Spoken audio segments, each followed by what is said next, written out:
தோஷம். இந்த நட்சத்திர தோஷம் தான் வந்து உயிர்ன்னு சொல்றது. கிரகத்துக்கு வந்து வலிமை கிடைக்கணும் அப்படின்னா நட்சத்திரம் நல்லா இருக்கணும். நட்சத்திரம் தான் வேர் உயிர் எல்லாமே. இந்த நட்சத்திர தியாச்சி காலம்னு சொல்லுவாங்க. தியாச்சி காலம் இந்த நட்சத்திர விஷ காலத்தில் பிறந்தாலுமே ஆயில்யம், அதே மாதிரி பூராடம் 3ஆம் பாதம், ரேவதி உத்திராடம், அவிட்டம் 4ஆம் பாதம், பூசம் மகம், விசாகம், அனுஷம், சதயம், பூரட்டாதி 1ஆம் பாதம், அப்புறம் மூலம், கேட்டை, ரோகிணி இவைகள்லாம் பிறப்பது வந்து பார்த்திங்கன்னா நட்சத்திர சந்தியில் பிறக்கிறது அப்படிங்கிறது சொல்லப்படுகிறது சாஸ்திரத்தில்.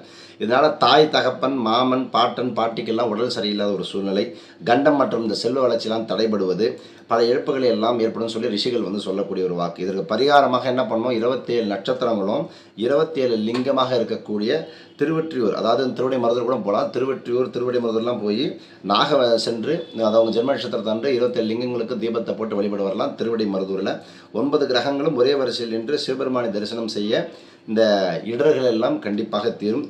திருக்கோவலை போயிட்டு வாங்க.